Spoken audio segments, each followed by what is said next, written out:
Donc cette assemblée générale va être retransmise en direct via Facebook. Il y a des contre-feux de la mairie empêchent cette diffusion, donc elle sera accessible en différé. Je ne sais pas comment ça marche, mais tu le diras. Sur notre chaîne YouTube. Voilà, sur notre chaîne YouTube. On a une chaîne YouTube depuis ce soir.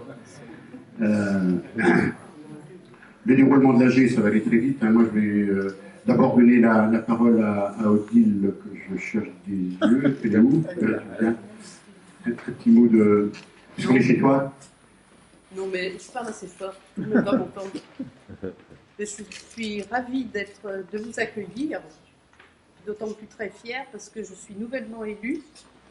J'ai pris la suite à Jean-Claude Bonnet, qui est à l'origine avec Bruno de l'association. Donc je souhaite un bon déroulement, une bonne suite, et Senon sera toujours partenaire à Top 5. On applaudit Bruno.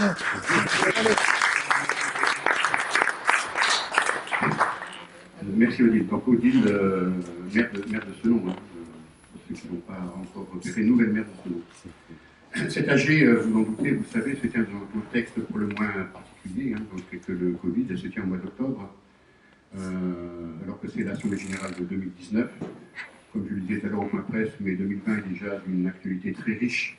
Donc on va naviguer entre le rapport stricto sensu 2019 avec des avancées sur ce qu'on a fait en 2020, parce que sinon ça sera incomplet et nous ne comprendrons pas, on ne peut pas comprendre où on en est arrivé aujourd'hui, et voire même avec des projections déjà sur 2021.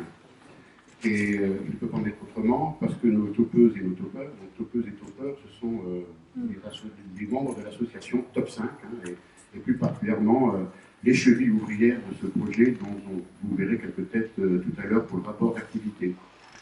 Et c'est justement les topeuses et les topeurs pour nous dire tout à l'heure vers où on va et vers où ils nous mènent. Et il faudra sans cesse le dire et le redire, ce sont les personnes privées durablement d'emploi. On préfère cette appellation que chômeur de longue durée, parce que chômeur de longue durée, ça renvoie à des inscrits à Pôle emploi, mais ça ne fait pas tout ce monde qui est privé durablement d'emploi. Donc on va parler des personnes privées durablement d'emploi. Ce sont ces personnes-là, avec divers autres acteurs locaux de ce territoire, qui nous indiquent en effet la direction que collectivement nous devons prendre. C'est ce qu'on appelle un projet ascendant. Ils nous montrent la direction et on va vers où ils nous disent. Territoire zéro chômeur de longue durée n'est pas un nouveau dispositif, mais c'est un nouveau projet où les personnes privées durablement d'emploi, les acteurs locaux, ne sont pas des bénéficiaires, mais des contributeurs au projet. Et ils ont pour ambition d'enrichir leur territoire avec un projet qui pourrait sembler incroyable, créer une entreprise qui plus est, qui propose un emploi à temps choisi, adapté à leur savoir-faire, à toutes les personnes privées durablement d'emploi qui le souhaitent. C'est un projet incroyable. C'est un projet incroyable, mais il est fait que d'évidence. Première évidence, personne n'est inemployable. Ce ne sont pas les compétences qui manquent. Les personnes privées d'emploi ont des savoir-faire et des compétences. On le vérifiera tout à l'heure quand c'est présenteront l'état d'avancée de leurs travaux. Ce n'est pas le travail qui manque. Là aussi, on le verra dans le rapport d'activité. C'est juste l'emploi qui manque, puisque les nombreux besoins sur notre territoire, eux, ne sont pas servis encore, ne sont pas satisfaits. Et aussi, le nerf de la guerre, ce n'est pas l'argent qui manque. Chaque année, le chômage de longue durée entraîne de nombreuses dépenses et de manques à gagner que la collectivité prend à sa charge. Des organisations ont fait l'évaluation, cette dépense s'évalue à plus de 40 milliards. 46 milliards exactement, même, suivant ces études qui ont pu être faites. Et nous avons là un projet qui donne, j'allais dire enfin, aux habitants, aux élus locaux, à l'ensemble des acteurs d'un territoire, la capacité d'agir dans une démarche collective et dans la recherche permanente du consensus pour le développement de l'emploi, le développement économique de nos territoires, de notre territoire, et j'ajouterai que notre projet, qui à mon sens suppose un brin de folie, j'aurais dit de courage, mais ça peut être prétentieux de dire qu'on est courageux, on va pas dire qu'on est atteint par une certaine forme de folie, c'est aussi prendre les risques de l'échec. Parce que pour oser l'innovation, dans l'intérêt du développement économique et social, il faut oser, et oser dans l'innovation, c'est oser le risque de l'échec. Et c'est souvent ce qui retient l'innovation. Ce n'est pas qu'on manque d'idées, c'est qu'on a peur de l'échec, et surtout on a peur du regard de ceux qui regardent ceux qui ont échoué. On est dans une configuration dans notre pays où il faut réussir à tout prix. J'en parlais aujourd'hui avec Michel Tourpin qui lui me disait, mais l'entreprise c'est que ça. L'entreprise c'est le risque de l'échec. Et quand on voit une entreprise qui dépose le bilan, c'est plutôt un regard négatif qu'on a sur l'entreprise, mais on ne félicite pas l'entrepreneur du risque qu'il a osé prendre. Territoire zéro chômeur, on est sur le même registre et c'est bien ce qu'on est en train de faire, on est en train de créer une entreprise. Et nous on est sûr de ne pas échouer, parce qu'on va y mettre toute notre conviction, parce qu'on travaille, parce que vous êtes là. Alors ce soir, nous vous présentons l'avancée de notre travail de préfiguration d'une entreprise à but d'emploi. Ce travail a commencé depuis février 2019, date de création de notre association Top 5, soit, Delphine dit souvent 18 mois, on a bientôt à 20 mois, soit une vingtaine de mois, inclus dedans la période de confinement et d'après-confinement. Et vous pouvez juger, malgré ces temps particuliers, du volume et de la pertinence du travail accompli avec l'indispensable et efficace accompagnement de Delphine, notre chef de projet. Mais avant février 2019, et depuis 2017, il y a eu aussi un travail de fond, pas vraiment visible, et pourtant indispensable, discrètement à l'œuvre, qui a consisté à organiser l'indispensable portage du projet par les 5 maires fondateurs de ce projet. Je vais les nommer. Jean-Claude Bonnet, maire de Senon-sur-Vienne, Jackie Gauthier, maire de Colombier, à l'époque, Christine Piolet, maire de Lintré, Lucien Juget, maire de Scorbé, et Dominique Chêne, maire de Turet. Sans ces 5-là, rien n'aurait été possible, et très sincèrement, je les remercie pour la confiance accordée. Et en 2020, il n'y a pas eu que le Covid. Il y a eu des élections municipales et de nouveaux élus, de nouveaux maires, qui ont d'ores et déjà affirmé leur volonté de poursuivre pleinement l'œuvre commencée. Et je vais aussi les citer. Odile Landreau, maire de Senon, Hindley Matar, maire de Colombier, et Christian Michaud, maire de Lintré. Faire une AG en octobre 2020 pour faire le bilan 2019, comme je le disais tout à l'heure en introduction, relève d'un exercice délicat. Je ne pourrais terminer en disant toute la satisfaction que nous avons et les espoirs que nous portons sur la communauté d'agglomération de Grand Châtellerault et sur son président Jean-Pierre Ablin, qui est aujourd'hui le porteur politique de notre projet, sans enlever pour autant la capacité de dire et d'agir des 5 maires des communes fondatrices. Et enfin, cerise sur le gâteau, j'ai presque envie de dire le cerisier sur le gâteau, ça fait plus de cerises, un grand mouvement de soulagement avec enfin le vote de la 2e loi d'expérimentation, il y a 15 jours maintenant, en première lecture et à l'unanimité par les députés. Et la preuve de l'attachement des députés à ce projet, on en a 2 ce soir, c'est fantastique.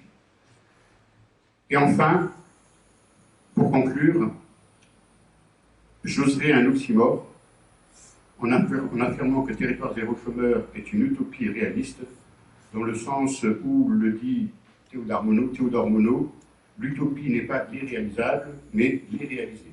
Donc nous, on va réaliser. On aura réalisé l'utopie. Merci.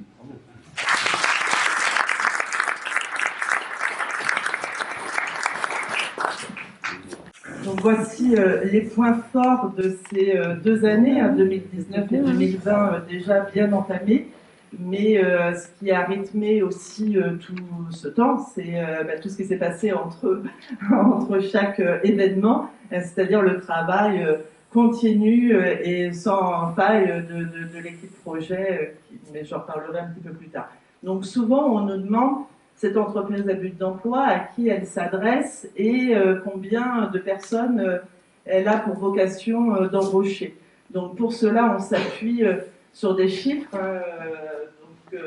Madame la directrice, Cathy Bousset de Pôle emploi est là, elle pourra venir compléter mon propos. Donc, évidemment, les chiffres les plus officiels pour mesurer la privation d'emploi, ce sont les chiffres de Pôle emploi. Donc, sur notre territoire, on comptait 985 demandeurs d'emploi inscrits à Pôle emploi au mois de juin 2020. La moitié des demandeurs d'emploi inscrits à Pôle emploi sont des demandeurs d'emploi de longue durée, c'est-à-dire des personnes qui sont inscrites à Pôle emploi depuis plus d'1 an. Donc là, on voit effectivement, encore la moitié des demandeurs d'emploi de longue durée sont des demandeurs d'emploi de très longue durée, c'est-à-dire qu'ils sont inscrits à Pôle emploi depuis plus de 2 ans. Donc on voit bien sur cette courbe que la ligne des demandeurs d'emploi de longue durée est particulièrement stable, alors que celle du chômage, j'allais dire, de moins d'1 an est variable et donc du coup suit la conjoncture.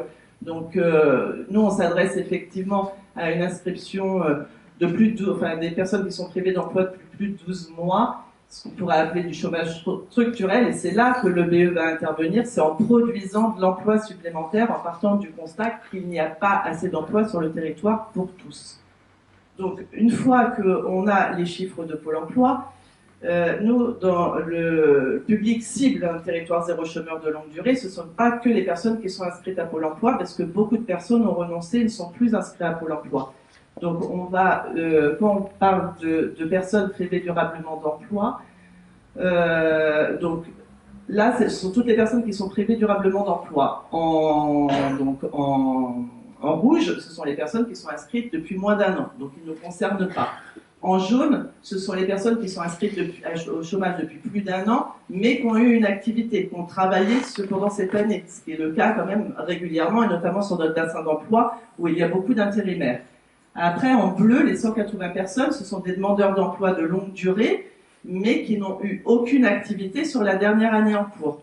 Donc là, qui rentrent dans notre public cible de personnes privées durablement d'emploi, auxquels on va ajouter les bénéficiaires du RSA qui ne sont pas inscrits à Pôle emploi. Il y a des bénéficiaires du RSA qui sont inscrits à Pôle emploi, mais il y en a d'autres qui ne le sont pas.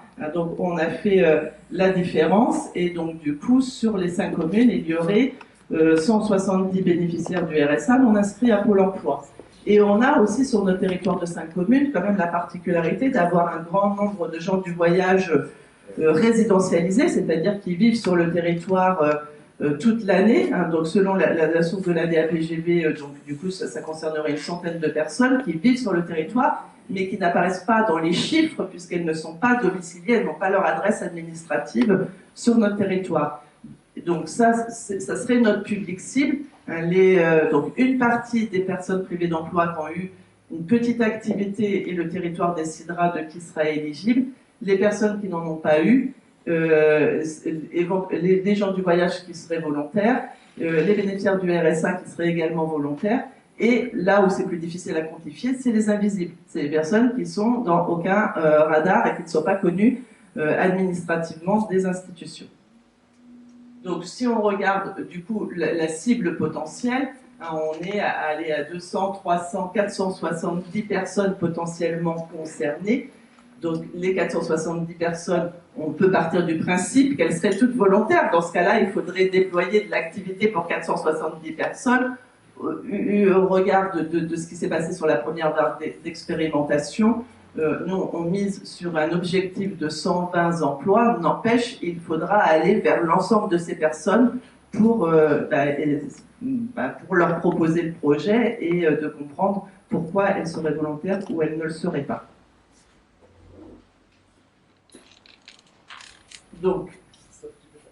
Donc là, en tout cas au 31 juillet, il y a eu de nouvelles personnes rencontrées depuis, mais on a fait un arrêt de situation au 31 juillet. Nous avons rencontré 102 demandeurs d'emploi depuis le mois de février 2019.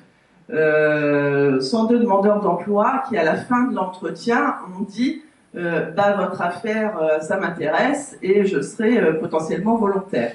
Donc la moyenne, si ma situation d'ici là n'évolue pas, etc. Et on va voir qu'elle a évolué pour bon nombre d'entre eux, et tant mieux. Donc la moyenne d'âge, 44 ans et demi. Ce qui est important de voir, c'est que 52% d'entre elles, plus de la moitié, expriment des problématiques de santé contraignantes dans leur recherche d'emploi, et plus d'un quart ont une reconnaissance en qualité de travailleur handicapé. Concernant les niveaux de formation, on a vraiment des profils très hétérogènes. Bon, 61% ont quand même un niveau infra-bac, mais ce qui veut dire qu'on a 40% qui ont un niveau supérieur au bac, dont des bacs plus 4, bacs plus 5.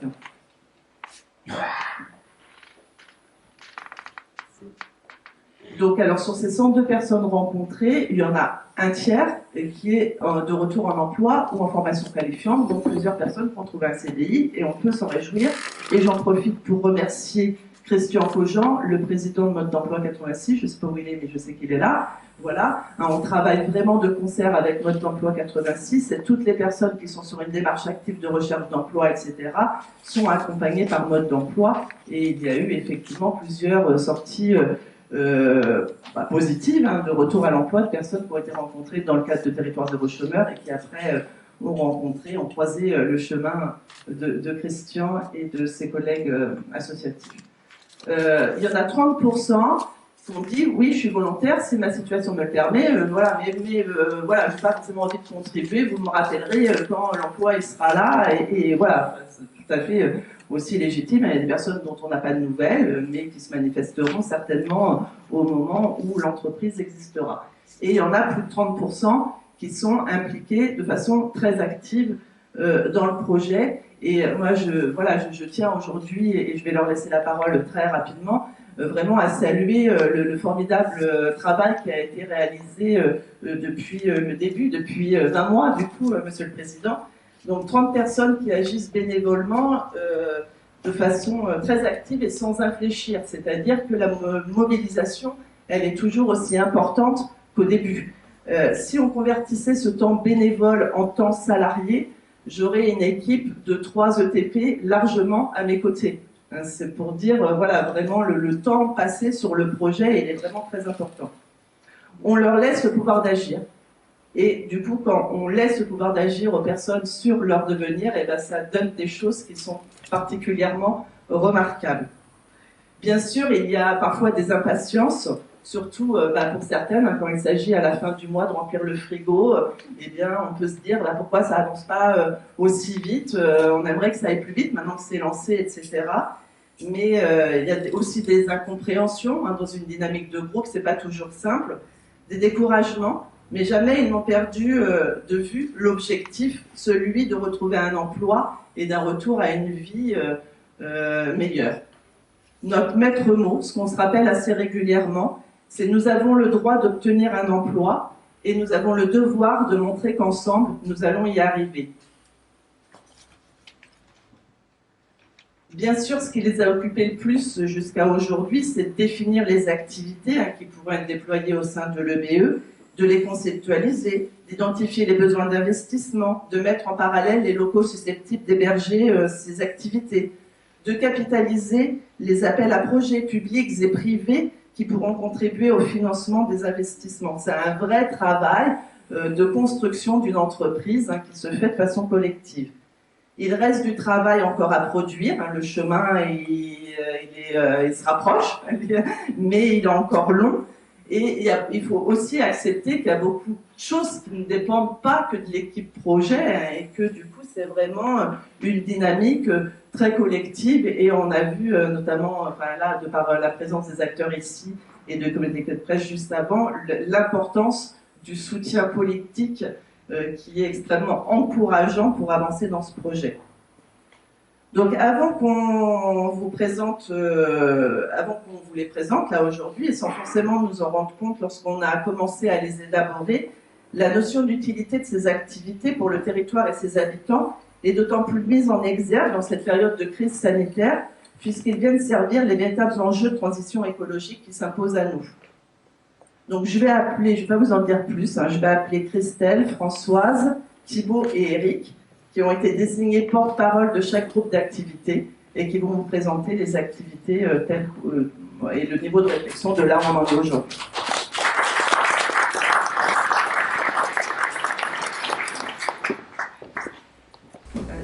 Nous allons commencer par un premier travail, donc une première idée d'activité. Donc il s'agit d'une galerie du réemploi. Donc le concept, en fait, il s'agit tout simplement d'un endroit où il y aurait des échanges intergénérationnels, où on pourrait échanger entre personnes.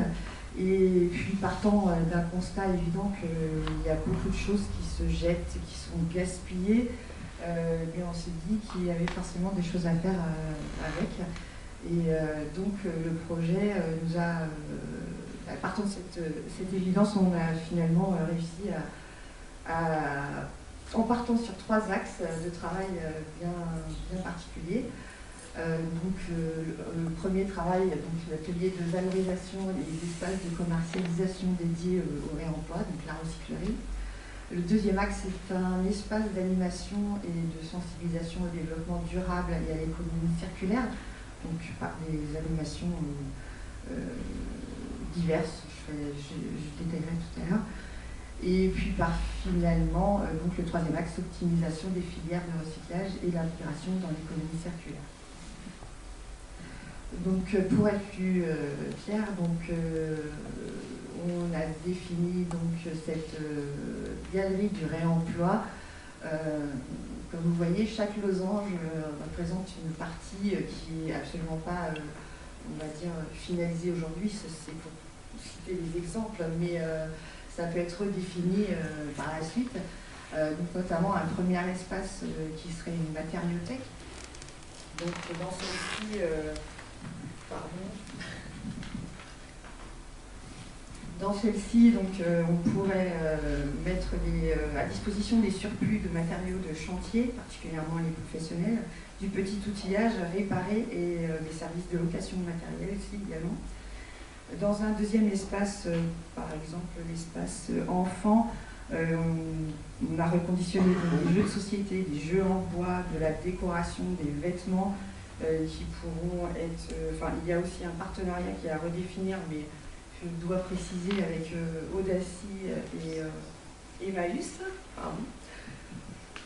Donc un espace boutique prêt-à-porter, donc là c'est plus particulièrement Audacy. Un espace électroménager avec du gros et petit électroménager d'occasion, des banques de pièces détachées, là aussi c'est un partenariat avec Emmaüs. Un espace quincaillerie, loisirs créatifs, une sorte de matériothèque encore, mais pour les loisirs, comme les boutons, la laine, les matières premières pour la création. Et au centre donc, de ces diverses activités, un espace détente, donc animation. Donc un lieu vivant au cœur de cette galerie, qui donc serait entouré des animations différentes. Ça pourrait être par exemple un bar avec des produits donc de la conserverie, qui fait partie aussi des activités qu'on veut développer. Un espace d'expo pour les artistes éventuellement qui auraient besoin d'un coup de main pour se faire connaître. Un Fab Lab, donc un laboratoire de fabrication. Des espaces de rencontre avec des ateliers sur différents thèmes qui pourraient être animés par les uns et les autres afin de montrer leurs compétences et puis de les partager et éventuellement de les transmettre à d'autres intéressés. Voilà, donc le troisième axe en fait du coup caractérise la démarche. Donc suite à tous ces échanges, du coup on pourra redéfinir et identifier des filières qui nécessitent donc une amélioration des process actuels pour optimiser le recyclage et puis définir des filières également pour éviter la quantité des déchets qui sont voués à l'enfouissement également aujourd'hui. Pour la partie recyclerie, galerie du réemploi, actuellement on a pressenti une localisation encore à définir effectivement. Donc ce serait le bric-au-marché de Nintré. Vous avez les détails de l'espace à aménager, mais ce serait l'idéal, ce serait même parfait, idyllique pour le projet.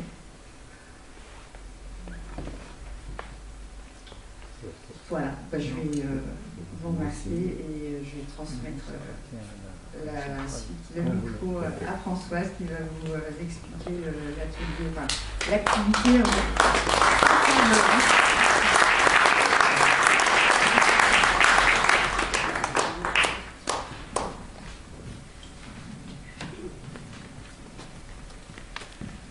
Bonsoir. Donc la conserverie. Lors de la grève du chômage en novembre dernier, nous avons réalisé un repas anti-gaspi à partir d'un rendu. Cette expérience nous a interpellés et nous a amenés à réfléchir sur le gaspillage. En fait, 10 millions de tonnes de nourriture sont jetées chaque année, soit 16 millions d'euros. Milliards. Oui. Nous sommes partis du constat que 40% des déchets alimentaires sont des fruits et légumes.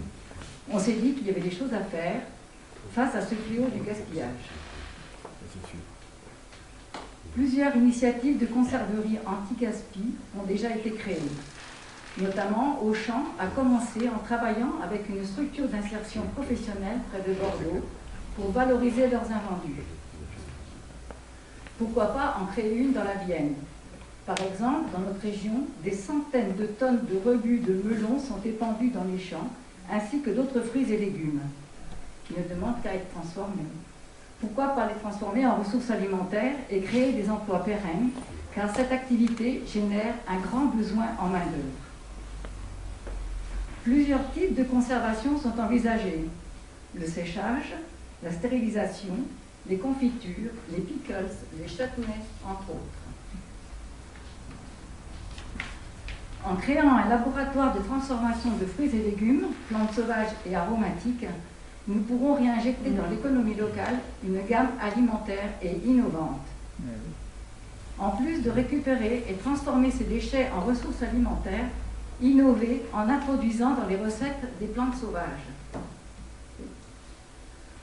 Plusieurs débouchés sont possibles. Entre autres, notre espace commercial, comme si bien décrit. Vous êtes Delphine, c'est pas Delphine, c'est Christelle. Les commerces de proximité, à travers la création d'un partenariat vertueux avec la grande distribution. Nous avons déjà eu des contacts, il s'agit maintenant de les rencontrer pour définir les modalités et les besoins de chacun. D'autres débouchés sont à l'étude. Nous souhaitons réaliser des partenariats avec les fournisseurs des invendus. Les produits transformés retourneraient à la vente sous forme de produits anti-gaspi dans les rayons éco-responsables. Il y a d'autres pistes à exploiter, comme la location de la conserverie aux maraîchers du secteur, mais ce n'est pas l'activité principale prévue. Il y a d'autres possibilités de développement, de rentabilité annexe, et si vous avez des suggestions à nous faire, elles sont les bienvenues. Merci beaucoup. Bravo.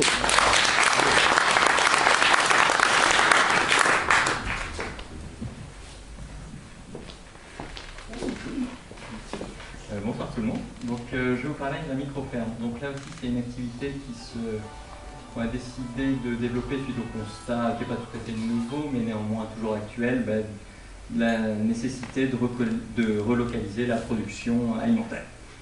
Donc, qu'est-ce qu'on entend en fait par micro-ferme? C'est un système de production agricole qui vise à intensifier la production par unité de surface. Alors, comment on compte faire ça?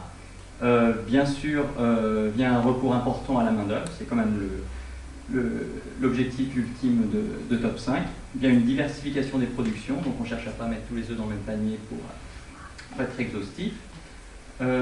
Suite à ça aussi, des apports de matière organique pour la gestion de la fertilité, un capital outil limité mais performant, des pratiques culturelles agroécologiques, et en plus de ces activités de collecte de biodéchets, et de production-cueillette, des activités annexes à la production. Donc à terme, ce qu'on vise, c'est la création d'une petite ferme agroécologique, idéalement d'1,5 hectare à 2,5 hectares, idéal, sans compter la forêt sauvage autour, avec 3 grands types d'activités. Donc les 3 grands types d'activités qui seront proposés au sein de la micro-ferme, il y en aura une première de collecte et de valorisation de biodéchets locaux, une seconde qui s'attaquera donc à l'activité de production et de cueillette aussi, comme on va le voir par la suite. Et enfin, à terme, on pourrait aussi imaginer développer une activité d'accueil, de démonstration et de formation. Alors là, pour présenter un petit peu l'organisation générale de la micro-ferme, idéalement pour des raisons de logistique, mais aussi agronomiques, ce serait assez idyllique que ça s'organise de cette façon. Donc là, en premier lieu, je vais parler brièvement de l'activité de collecte de biodéchets. Donc, biodéchets, pour que ce soit clair pour tout le monde, on entend par là des déchets organiques. Voilà. Donc à quoi ça viserait? En premier lieu, ce serait un lieu de centralisation de déchets organiques locaux pour une éventuelle transformation par la suite. Donc, bon, qu'est-ce qu'on entend par type de déchets organiques? Voilà, ça peut être du broyade de bois, ça peut être du bois raméal fragmenté que pourraient nous procurer des paysagistes, ça peut être du fumier, ça peut être après éventuellement pour les particuliers des déchets verts de cuisine notamment. Donc pour ces différents types de déchets, on pourrait imaginer aussi différentes sources et modalités d'approvisionnement.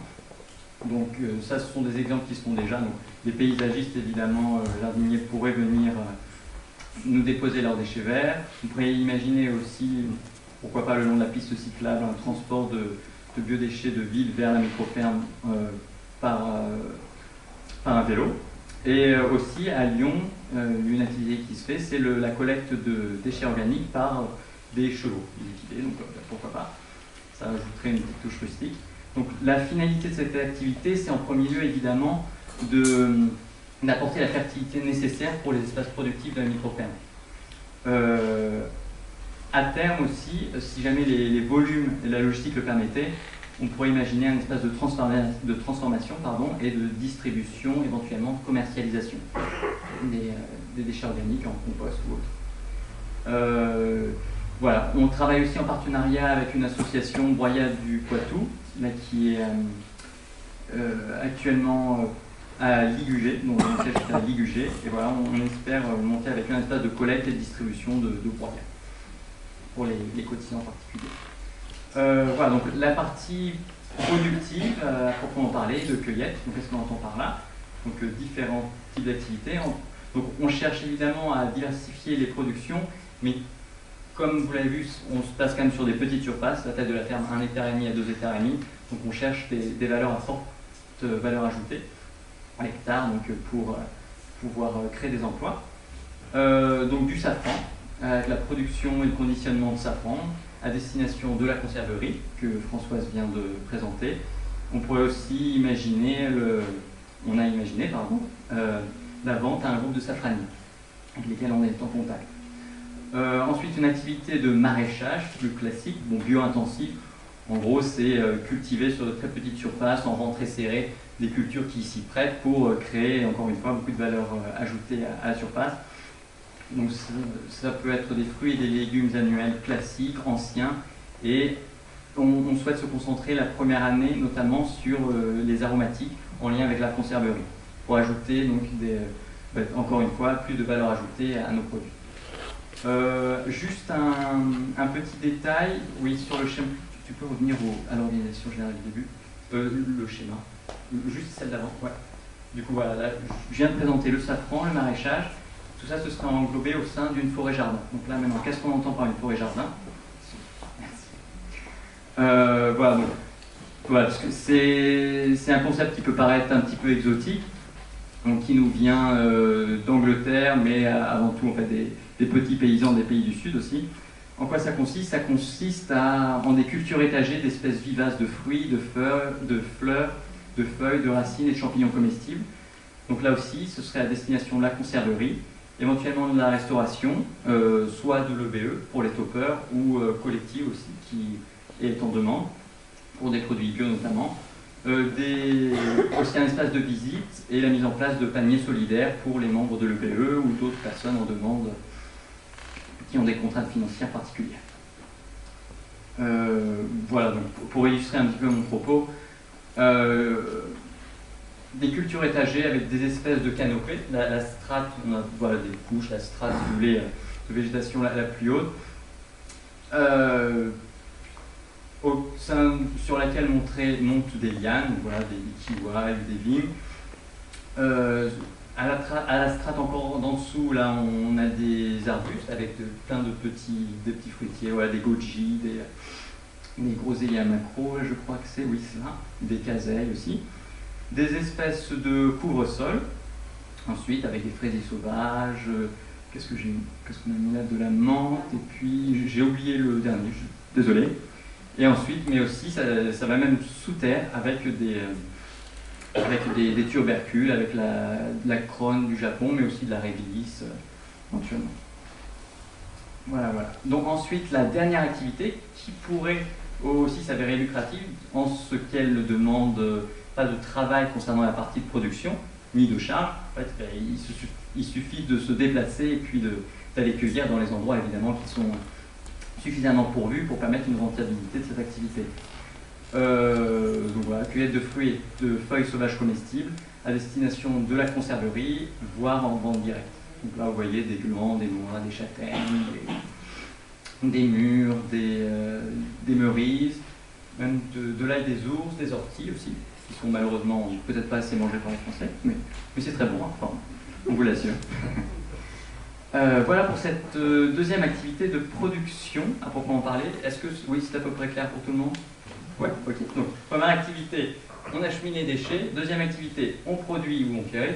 Et ensuite, dernière activité, à terme, une fois qu'on se sent suffisamment en confiance et puis qu'on a quand même acquis la légitimité pour développer des activités de démonstration et de service, qu'est-ce qu'on pourrait y proposer au sein de cette micro-ferme? Donc, voilà, une liste non exhaustive pour l'instant.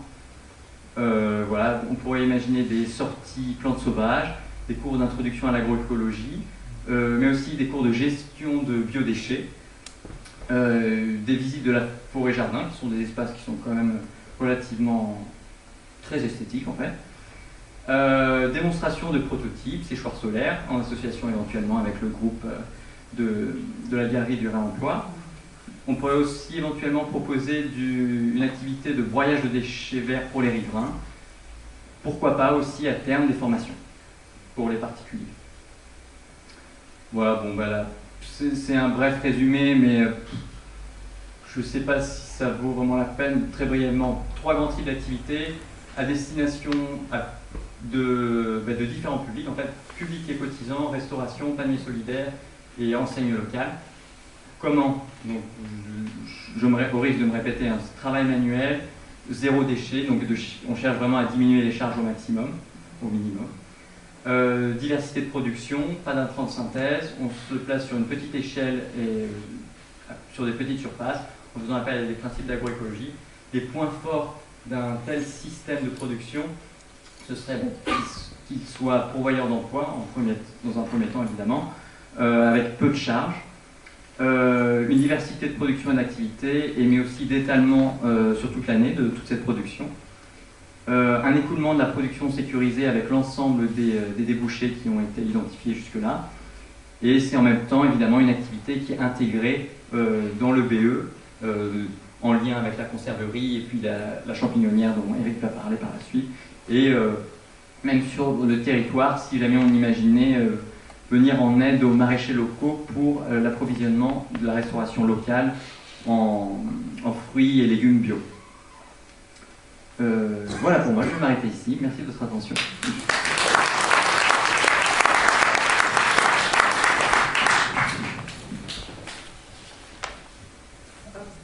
Bonsoir à tous. Je vais me permettre d'enlever le masque parce que ça va être un peu plus facile pour parler.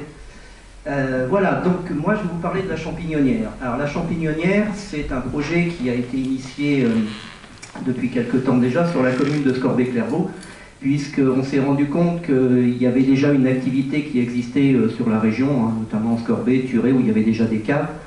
À Scorbé-Clairvaux, la champignonnière et la conserverie, il faut quand même voir que ça employait jusqu'à 130 salariés, jusque dans les années, la dernière, la champignonnière a fermé sur Scorbé il y a à peu près 17 ans.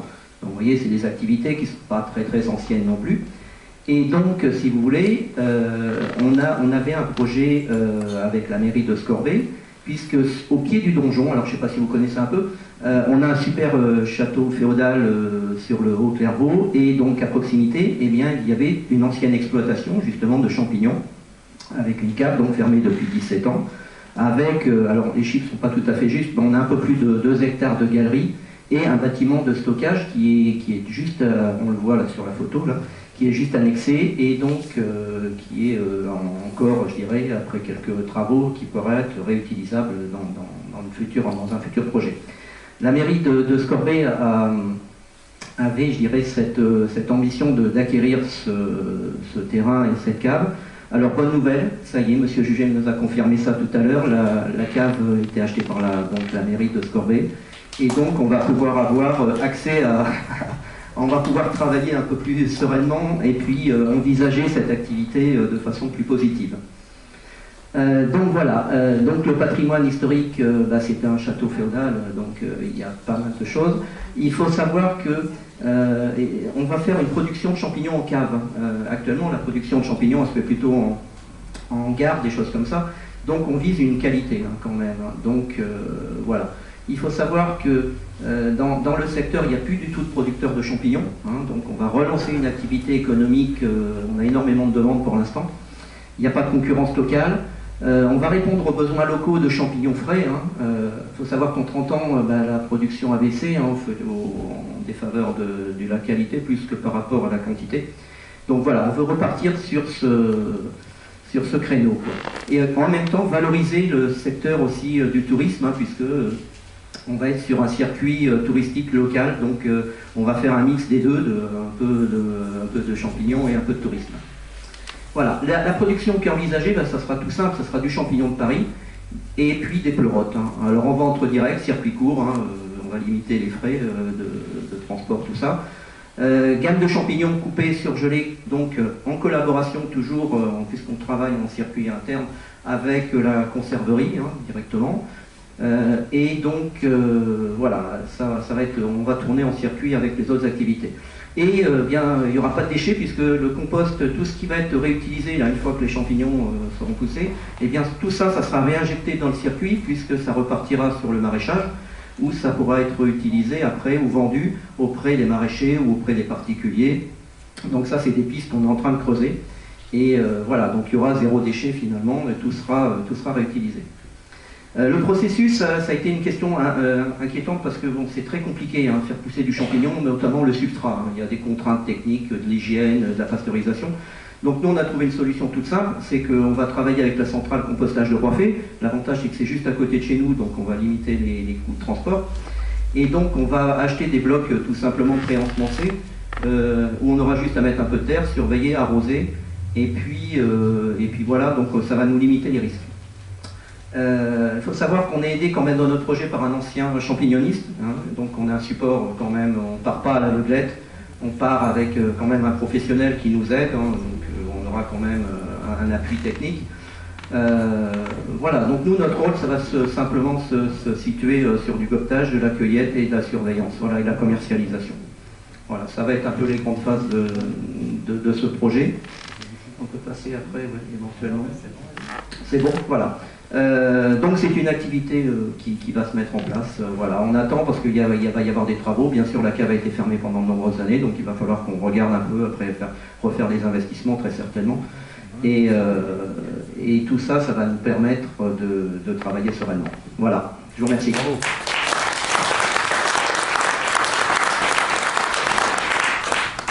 Alors, il y a d'autres pistes d'activité qui sont envisagées, un peu moins travaillées jusqu'à maintenant, mais effectivement, comme je l'ai dit, on est sur un territoire où il y a des bois privés en nombre, enfin de grandes surfaces, donc il y a certainement des activités à développer autour de l'entretien de ces bois privés, des services supplémentaires à apporter aux habitants, à la collectivité, aux entreprises, d'un principe de conserverie aux particuliers sur de la livraison dernier kilomètre, de l'aide administrative pour les personnes âgées, etc., à du surplus, des travaux de sous-traitance ponctuels pour des entreprises qu'on aurait besoin, ou un soutien aux services techniques d'une collectivité, etc. Et puis il y a un autre sujet qu'on a en tête depuis un petit moment, qui a été évoqué avec le lycée agricole de Thuré, qui a toute l'ingénierie par rapport à un projet de légumerie sur le territoire. On ne savait pas, voilà, on ne l'a pas encore creusé parce qu'on se demandait si ça correspondait à un véritable besoin. Et la semaine dernière, en comité technique, c'est-à-dire entouré d'experts qui nous accompagnent sur les différentes activités, il s'avérerait qu'effectivement, un projet de légumerie, c'est fortement utile localement. Donc la légumerie, c'est on récupère les légumes chez les maraîchers, on les nettoie, on les coupe, on les conditionne pour que ça parte à la restauration collective. Donc le lycée agricole a toute l'ingénierie à monter le projet et du coup il pourrait y avoir une complémentarité où nous on emmènerait la main d'œuvre. Donc ça va être un sujet qui va être creusé et qui peut être également pourvoyeur d'emploi pour un développement à venir. Voilà. Donc il y a les activités, j'allais dire, les plus travaillées, certainement les premières. Ça sera voilà, en fonction d'un certain nombre de paramètres et du comité local pour l'emploi qui en décidera. Et après, l'idée c'est dès maintenant de prévoir l'après pour développer de l'emploi à la hauteur des besoins sur le territoire.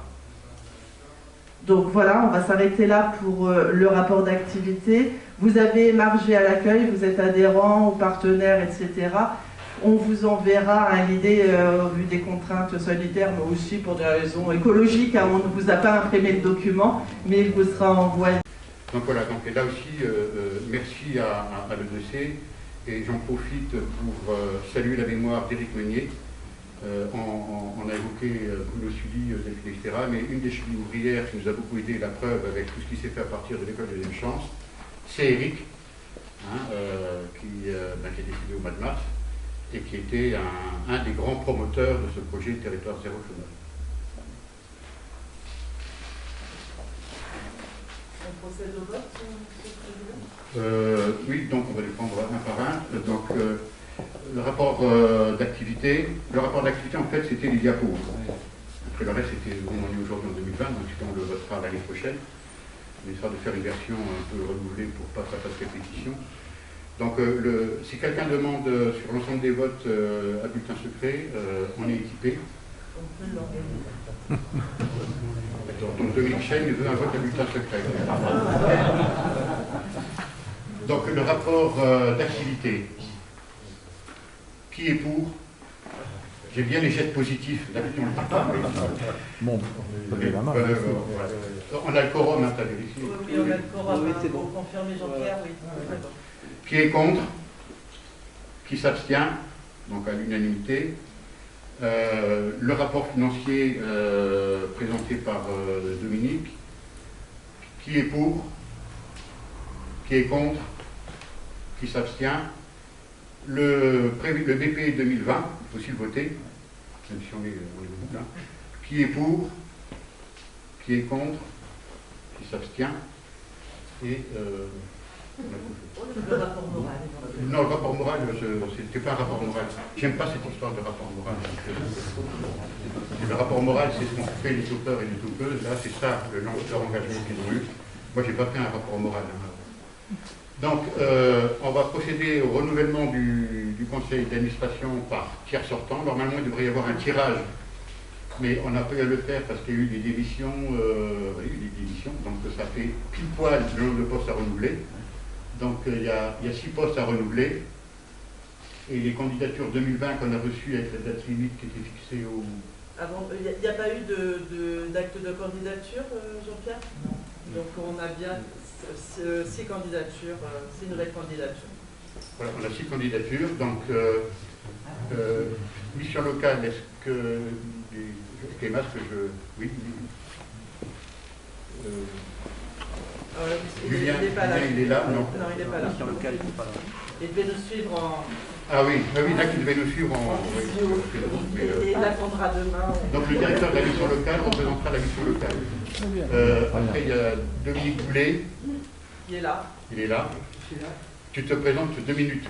1 minute 30. Moi, je suis retraité de tout ça. Je suis assez intéressé par toutes les problématiques d'insertion par le travail. Donc, c'est une suite logique de ce que j'ai pu déjà faire au centre social des minimes. Et je souhaite poursuivre ce travail. C'est l'ancien directeur du centre social des minimes. Christine Piolet. Donc, un peu à double titre, je suis le projet Territoire Zéro Chômeur, enfin top 5 depuis le début, puisqu'on a beaucoup œuvré avec Bruno pour que ce projet s'initie déjà, enfin que les élus de Natré adhèrent au projet avant de l'essaimer sur les communes, les 4 autres communes. Et puis, comme actuellement, je pointe aussi à Pôle emploi, du coup, autant s'investir avec une double casquette. Voilà. Pascal Lanier. Moi, je suis donc topeuse. J'ai intégré Top 5 juste avant le confinement, avec donc beaucoup d'intérêt pour tout ce très beau projet. Donc moi de mon côté, au niveau, je suis partie des demandeurs d'emploi à longue durée et avec au départ dans ma qualification de base, j'étais éducatrice spécialisée en travaillant avec un travail sur la réinsertion sociale et professionnelle. Florian.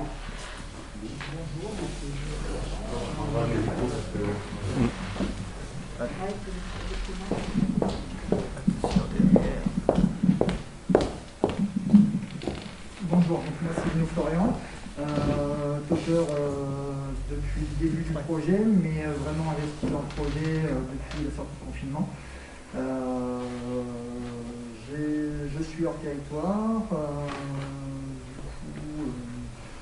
je souhaite me greffer à ce projet parce que pour moi c'est un projet d'avenir et j'ai passé une formation en termes techniques souhaitant me greffer sur ce projet parce que pour moi ça développe un modèle économique qu'on n'a pas l'habitude de voir et qui à mon avis est porteur d'avenir. Voilà. Christelle Bijou. La volonté d'essaimer sur votre commune. Christelle. Ta motivation à entrer au CA, Christelle? Très motivée. Déjà, c'est essentiel. Faire parler, représenter les gens qui participent avec moi et oui, au plus près des décisions, on va dire. Je souhaite postuler, c'est ça, en rang des larmes en fait. Je m'excuse d'être sortie. Mais oui, je n'avais pas préparé de speech particulier, mais je me présente, tout simplement. Donc, à part Dominique Chêne, qui sait qu'il veut un vote à bulletin secret? Personne? Donc, c'est tout seul, ça sera un vote à main levée. On va voter la liste. Qui est pour? Qui est contre? Qui s'abstient? Depuis 2019, on a commencé avec le pays, ça fait même pas une vingtaine de mois qu'on travaille. Et bon, on le verra tout à l'heure à l'Assemblée générale, il y a un travail fantastique qui a été réalisé. Et aussi pour nous, 2020, c'est une année particulière, dépendamment du Covid, parce qu'il n'y a pas eu que le Covid. Moi, il y a des nouveaux élus qui reprennent tout à fait de manière volontaire. Il n'est pas là à une je pense qu'il va arriver, le maire de Colombier. Donc on repart sur les dynamiques installées depuis le début. Et aussi, donc, la nouveauté pour 2020, c'est le portage collectif qui est assuré par la comité d'amélioration du Pont Châtellerault. D'accord. Qui pour nous est d'une plus grande pertinence qu'un portage en termes de compétences des 5 communes qui n'ont pas cette compétence économique, pas si moyen qu'à la comité d'amélioration. Et puis par rapport à l'éligibilité du dossier au niveau national de pouvoir le déposer, par rapport au club de mots, c'est une plus-value d'avoir ce portage. Et aussi, c'est enfin la deuxième loi qui est bien engagée, avec il y a 2 semaines maintenant, le passage à l'Assemblée nationale en première lecture.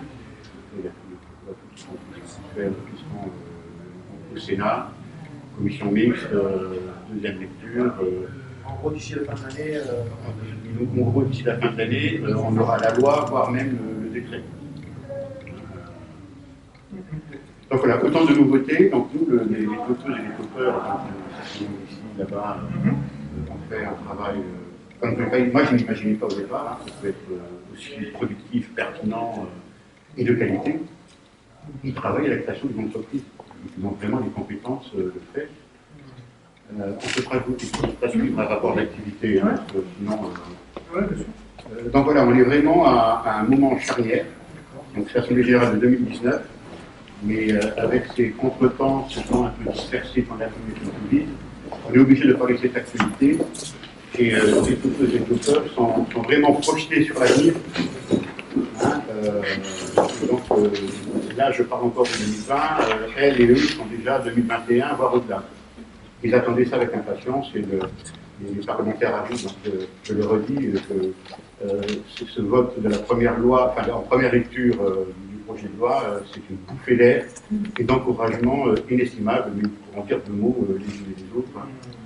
Les garçons, ils sont là-bas. Ils sont là-bas. Sans cette loi, quid du financement, c'était ça la question. Non, on y croyait au financement. Mais c'est on travaille et on ne peut pas aboutir. On ne sait pas quand. Aujourd'hui, on a une temporalité, on peut se projeter, on peut faire un rétro-planning, même si après il va un peu bouger parce qu'il y a une condition d'être en œuvre. Mais on est sur quelque chose, enfin, on sait que ça va pouvoir se faire. Là, il et elle travaillaient, avec l'espoir qu'on aurait une deuxième loi. Et l'espoir est réalisé. Donc c'est aussi pour ça que c'est un temps très particulier. Je regarde Jean-Michel qui lui a participé à l'élaboration de la première loi avec Laurent Gondorlon. Donc il s'est passé quand même du temps. Entre celle de 2016, la première, celle d'aujourd'hui qui va être finalisée, les semaines qui viennent. C'est quoi le calendrier exact la deuxième lecture La deuxième lecture, c'est la semaine prochaine. On n'a pas encore de date précise, mais ça va être le 9 octobre au Sénat. Au Sénat, oui. Première lecture au Sénat. Et puis celle-là s'installe et ça vient au Sénat. Voilà. Et après, retour à l'Assemblée nationale, s'il y a quelques modifications, s'il devra être le cas. Et puis le vote, je pense, avant la fin de l'année. Ce qu'il faut relever, c'est aussi que, comme pour la première loi, ce projet de loi en première lecture a été voté à l'unanimité. Il y avait tricoté plus de 200 amendements, je crois, qui étaient pour la grande majorité, voire la totalité, qui voulaient faire évoluer positivement le premier projet de loi. Donc même les députés qui poussent à la roue pour que ça se fasse dans les meilleures conditions. Même si on a chahuté un peu sur ça, sur un peu. On sait bien qu'elle est toujours malade pour présenter des choses aux catholiques. Et donc ça a été voté à l'unanimité, c'est appréciable en soi.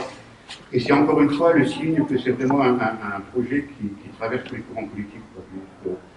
On parle de nos territoires, on parle des publics en privé durablement d'emploi, les chômeurs de longue durée. Et ça, c'est une cause que tout le monde défend.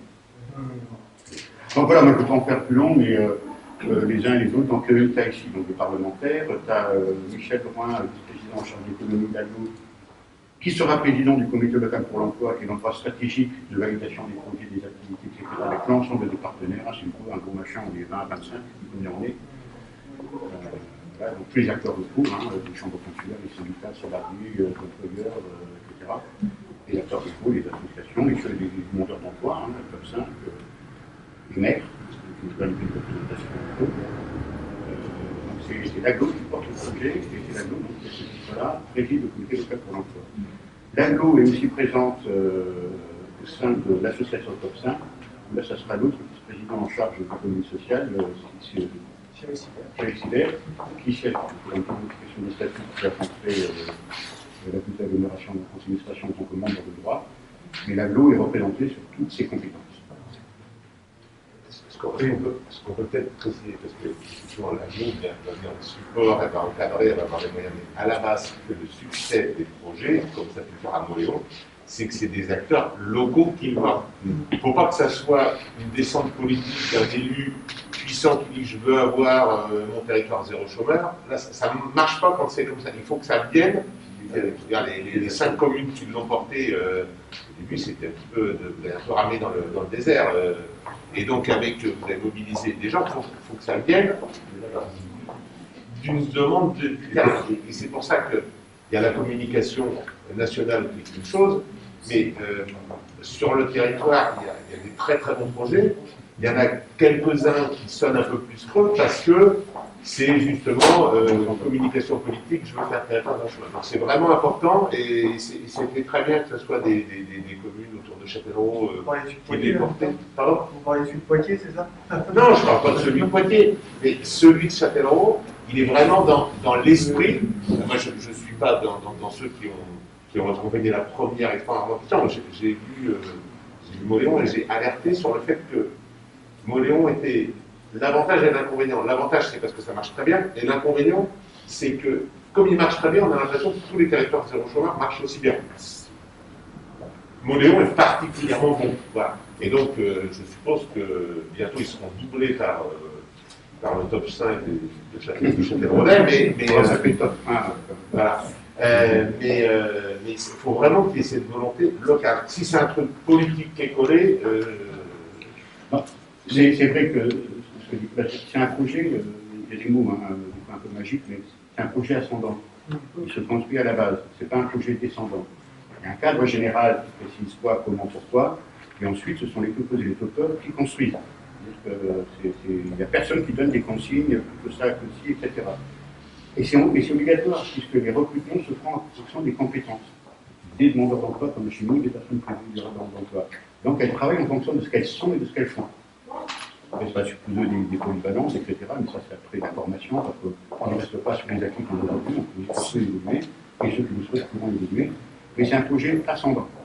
Et c'est ce qui fait des fois un peu la difficulté de le comprendre, et pas chez nous, et de le valider. Dire oui, mais on va laisser faire des gens, nous, qu'est-ce qu'on a à dire? Et si l'aglo reprend la compétence politique du projet, ça n'enlève rien à la capacité de dire et d'agir des 5 maires fondateurs.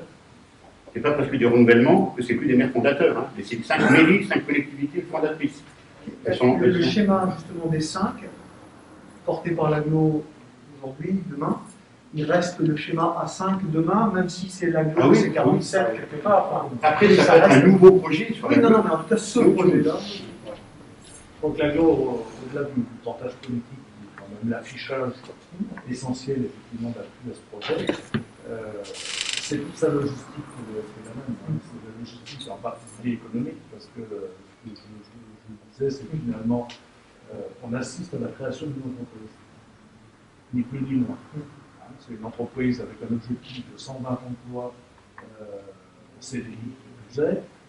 Donc l'aglo, elle ne peut pas rester inerte par rapport à ça, et elle va dérouler, je dirais, le tapis rouge, ou elle va s'obliger de dérouler ce tapis pour permettre à cette entreprise de se créer, de se développer, de se pérenniser, avec une particularité par rapport à toutes les autres entreprises qu'on a l'habitude de voir, c'est que c'est une entreprise qui a un objet original, c'est une entreprise à but d'emploi. C'est sa finalité, c'est de créer des emplois, et essentiellement à partir d'activités trouvées qui sont des activités à relativement faible valeur ajoutée. De ce fait, la faible valeur ajoutée de ces activités n'intéresse pas le marché, n'intéresse pas les entreprises classiques, qui ont d'autres objectifs. Donc l'intérêt, c'est de rassembler effectivement toutes ces activités à faible valeur ajoutée pour trouver de l'activité et de l'emploi.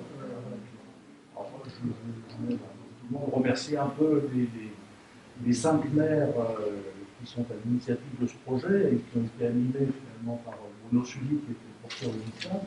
J'ai envie de dire que tous les 6, ils ont composé une association de bienfaiteurs qui a permis d'aboutir aujourd'hui à ce projet, à cette concrétisation, grâce à la loi qui est derrière. On a aussi quelque chose qui est assez particulier, c'est que cette entreprise elle est portée par les topeurs. Les topeurs, ils ont animé, encadré, aidé finalement par Delphine. Ils arrivent à passer au-delà de leurs problématiques, au-delà de leurs difficultés, pour retrouver des compétences et mettre leurs compétences en commun. Et ça, c'est vraiment le fond de la problématique et de la réussite de. C'est pour ça que l'aglo n'hésite pas, et l'aglo est présente, elle sera forte et impliquée avec les services économiques et sans doute avec d'autres services. Oui, mais clairement, l'aglo, en entrant dans ce projet, il y aura une réflexion quand même bien plus poussée sur qu'est-ce qu'on développe sur le territoire, qu'est-ce qu'on ne développe pas, etc., plutôt que 5 communes dans leur coin, jusqu'à il y a quelques mois, qui réfléchissaient avec le voisin qui n'avait pas forcément un regard sur cette société, même si l'objectif c'était de faire attention à ce qui se fait sur le territoire. Là, on est sur un territoire. L'aglo représente le territoire. Oui, et puis l'aglo représente au sein du club, le comité local pour l'emploi. Lui va recevoir toutes les propositions de la comité, recevoir toutes les candidatures d'embauche, et va travailler avec les critères effectivement qui sont définis par la loi, mais peut-être certains critères vont être aménagés en fonction des spécificités du territoire et l'ensemble des activités, avec tous les acteurs qui sont économiques, qui sont culturels pas seulement, qui vont valider effectivement le fait qu'on va avoir des activités non concurrentielles par rapport au marché local. Ce qui est très important, c'est que les 5 élus porteurs de ce projet ont eu des vues absolument identiques tout de suite et on s'est entendu d'une manière formidable, avec un regard très différent. Moi, ça a changé mon regard, je l'ai dit, ça a changé mon regard sur les citoyens, ça a changé mon regard social aussi. Nos entretiens étaient très différents. Moi, j'ai changé ça avec mes collègues et c'était formidable, cette émotion que l'on a, qui était contenue, qu'on a libérée. On s'est libéré là des ressources, un potentiel, et aujourd'hui on est là, autour de ces chaises-là. Hein. Vous vous rendez compte? C'est exceptionnel. Alors, oui, ben, ça avance pas, etc. Mais alors c'est des pas de géants qu'on a fait. Alors évidemment la loi, mais c'est des pas de géants. L'aglo n'était pas là. Regardez l'aglo, elle est présente à une chaise, elle est extraordinaire avec M. Droit. C'est extraordinaire cette affaire, et les députés qui sont là, et l'État qui est là. Donc nous, on est formidablement encouragés, et on avance à pas de géant là-dessus, avec tous les rouages qu'il faudra évidemment passer. Est-ce qu'on peut faire une photo à l'instant T de où on est le projet, le nombre de toppers aujourd'hui, bien sûr, tout ça doit évoluer, mais une photo en quelques minutes. Fais une mini AG de Non, mais. Si, mais c'est ça. Quelque chose de voilà. Ouais, vas-y. Alors, aujourd'hui, on a une équipe projet qui est constituée très majoritairement de chômeurs, de 30 personnes. C'est 110 personnes, 110 chômeurs qui ont été rencontrés depuis le début du projet, tous volontaires. Mais après, il y en a, c'est pas une difficulté, ça en a tout. Hein. Il y en a sur ces 100, il y en a une trentaine qui sont de retour en emploi. Si il n'y a pas eu de faille, c'est-à-dire depuis 18 mois, ils bossent toutes les semaines. Si on comptabilisait le temps bénévole d'implication des toppers sur ce projet, c'est 3 équivalents temps plein salariés à côté de moi. C'est vraiment une équipe hyper mobilisée et il n'y a pas eu. Les seuls qui sont partis, c'est parce qu'ils sont partis vers l'emploi et il y a des nouveaux qui sont arrivés. Mais du coup, ça c'est la détermination, leur détermination à faire réussir ce projet, il est vraiment sans faille. C'est un noyau de 30 personnes qui est vraiment aujourd'hui totalement focus sur. Le slogan, notre slogan, c'est on a tous le droit d'obtenir un emploi et on a le devoir de montrer qu'ensemble on va pouvoir y arriver. Et ça, je pense que cette phrase, elle est forte de signification. On se la rappelle assez régulièrement dès qu'il y a des petites baisses de morale, des impatiences, etc. Et on a tous le devoir de montrer qu'ensemble on va y arriver. Les toppers sont des créateurs d'une entreprise.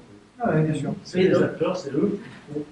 Sylvie Françoise va être autour de la table, mais Daniel, Christophe, Pascal, pas loin. Enfin, parler des activités.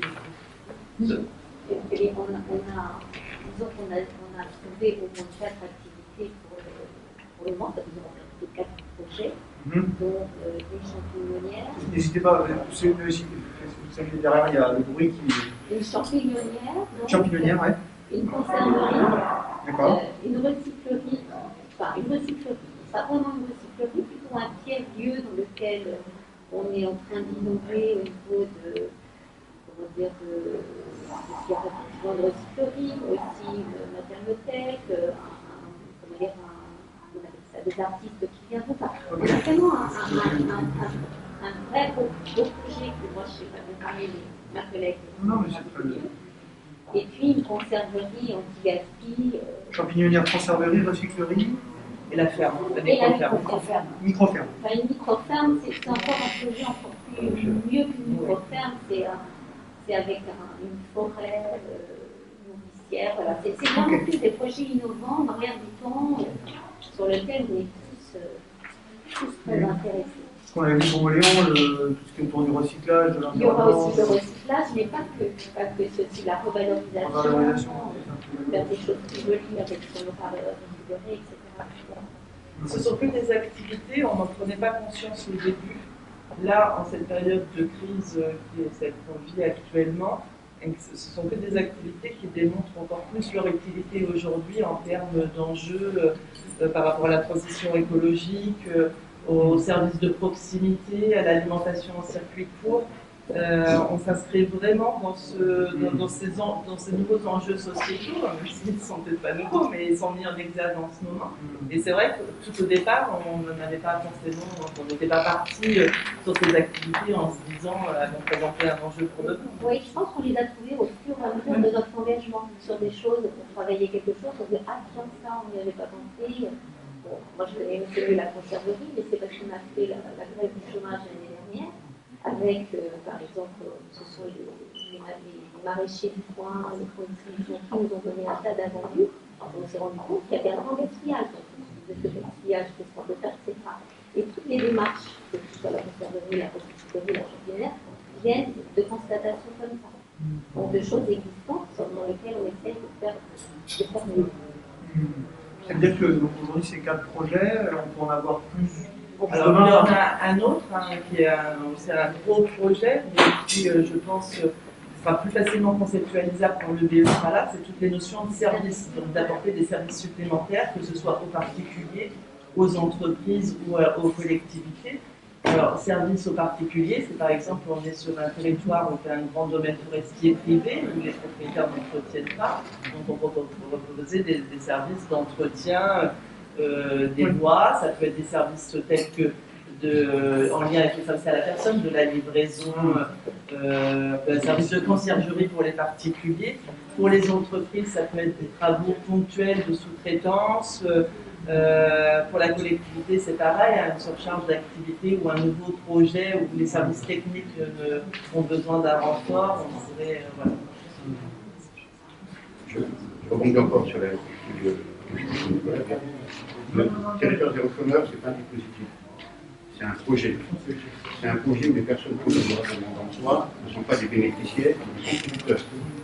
Et ça pose un socle complètement différent qui peut exister par ailleurs sur ce type de démarche. C'est bien un projet où les personnes qui ont des emplois sont des contributeurs. Et c'est fondamental, ce n'est pas des bénéficiaires, ce n'est pas des petits, voilà. Au contraire.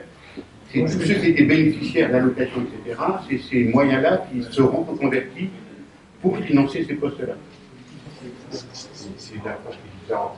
Si je prends l'exemple de ma permanence, on va avoir des gens qui vont venir en disant est-ce que vous pouvez m'aider à obtenir telle ou telle aide, une démarche de demande. Alors que là, on voit des gens, pour ceux que j'ai rencontrés, notamment à Moléon, qui devaient être acteurs de leur vie, qui se disent mais finalement, plutôt que d'essayer d'avoir, je peux prendre la main, qui ont un autre regard sur eux-mêmes, parce que c'est totalement différent de dire j'ai fait ça, même si d'autres peuvent avoir un jugement sur j'ai fait ça et je contribue et je suis acteur, que d'être dans une logique de bénéficier de dispositifs sociaux. Et par rapport à ce qu'a dit M. Tourvol tout à l'heure, c'est vrai que c'est des choses qui avaient peu de valeur économique, mais qui ont une valeur sociétale qui est très importante. Plutôt que de renvoyer des tissus, si c'est par exemple le recyclage à l'autre bout de la planète, ou les incinérer, ou je sais pas quoi, de leur redonner une deuxième ligne de l'étrier, ça a totalement du sens. Des activités qui sont identifiées, des territoires où il y a des activités de lien avec les personnes âgées, c'est des choses qui ne sont pas quantifiables au sens économique. Même en tant que chef d'entreprise, on ne sait pas trop faire, ça c'est pas. Et sauf que ça a un grand intérêt pour le fonctionnement et les sociétés, et ça, en termes de considération de soi, ça change le territoire de Moléon, territoire avec très peu de chômage. Ceux qui y étaient et qui étaient au long durée étaient encore plus isolés par contraste. Et bien ça permet d'avoir une dynamique totalement différente. Si vous me permettez, moi je compare ça. J'ai accompagné, comme d'autres ici, des entreprises intermédiaires, des associations d'insertion, des chantiers d'insertion. J'en ai monté plein dans ce quotidien, mes engagements premiers.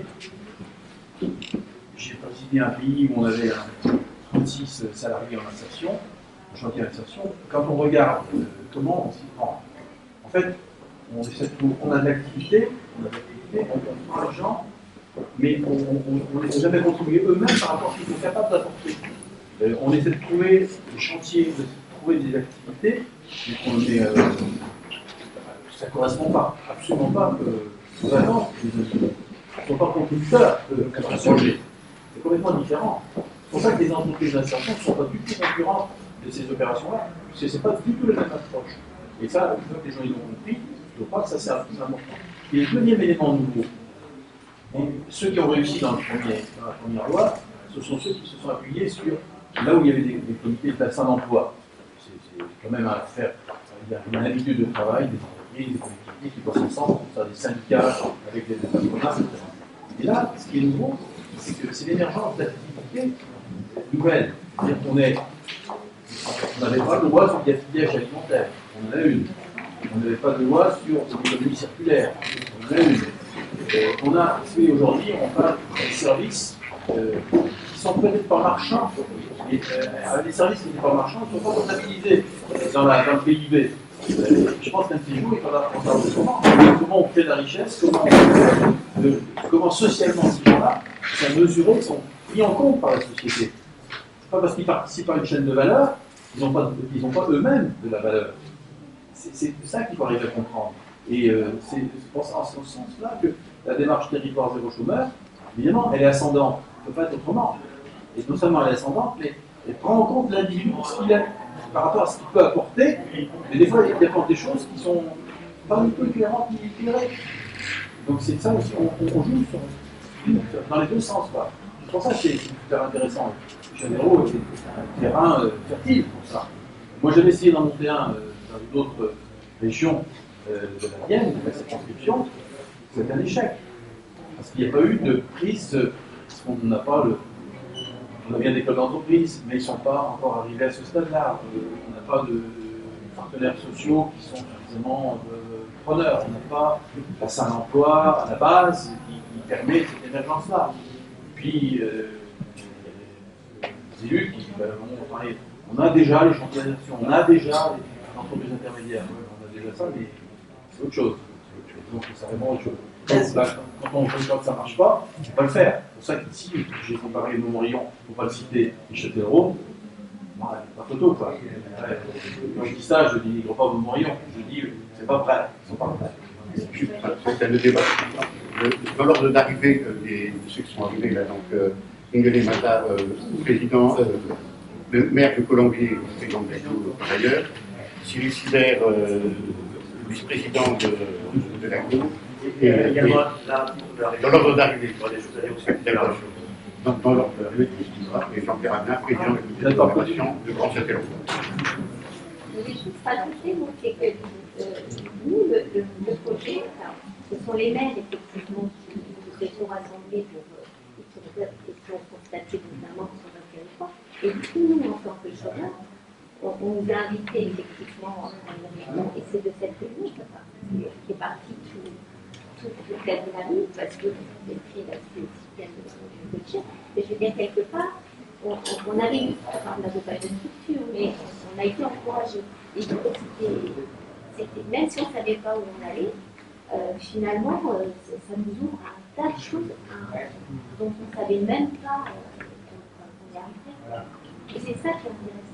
Parce que c'est la dynamique du groupe qui fait qu'à un moment donné, on arrive à un projet qui est vraiment magnifique. Quoi. Mais parce qu'on a eu la chance, peut-être aussi, d'avoir des élus qui s'étaient rassemblés en amont et qui ont permis quelque chose pour nous. Pardonnez-moi de la question qui est peut-être un peu en décalage. Vous vous donnez quels objectifs d'échéance pour peut-être nos lecteurs percevoir un peu. Version optimiste. Donc le décret cahier des charges, le décret de la loi cahier des charges de l'éligibilité est condition à la fin de l'année. Donc version optimiste, ça veut dire second semestre 2021, démarrage de l'activité de l'entreprise. Sachant que l'entreprise, il faudra qu'on la crée bien juridiquement avec sa gouvernance bien en amont, parce que c'est pas que ce sera la créer qu'elle démarre demain matin. Il y a toute une série de conditions à mettre en œuvre pour que l'activité démarre 6 mois. Version optimiste.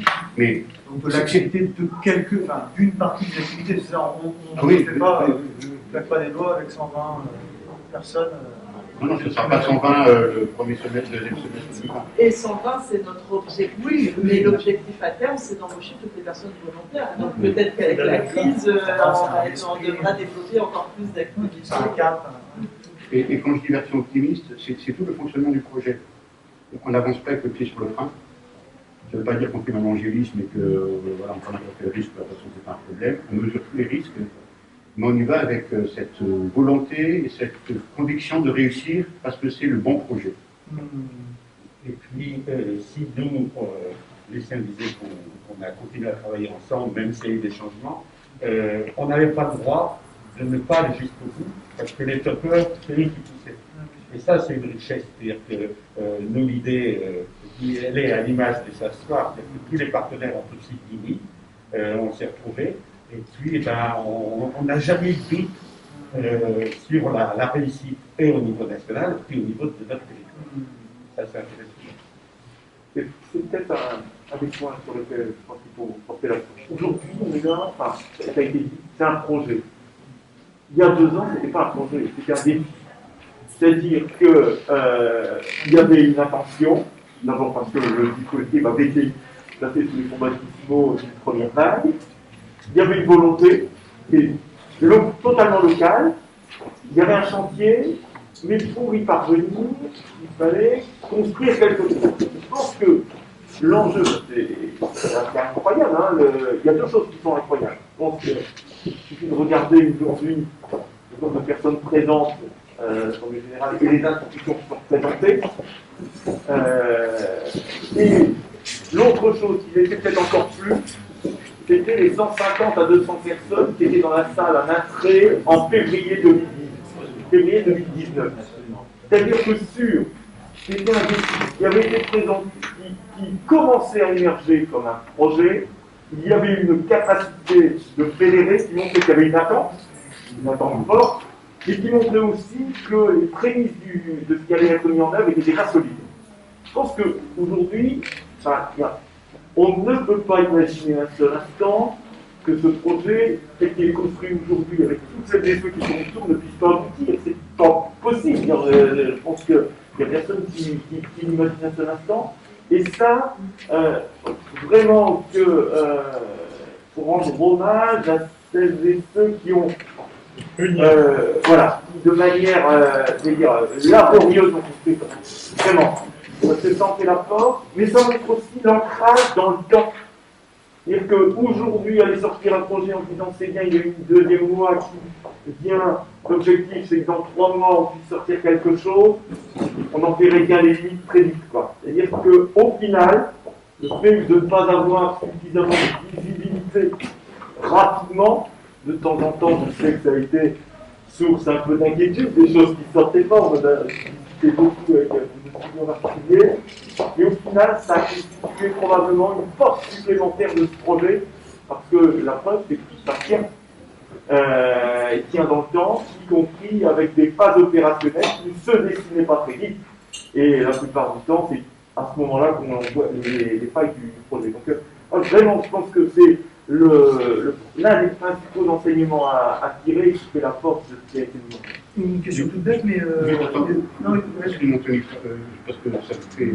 J'ai raté un bout du feuilleton parce qu'il y a eu la volonté des 5 maires, mais aussi une fois que les 5 maires sont construits, etc., on a rencontré monsieur le sous-préfet, qui tout de suite, en 2017-2018, c'était pas évident.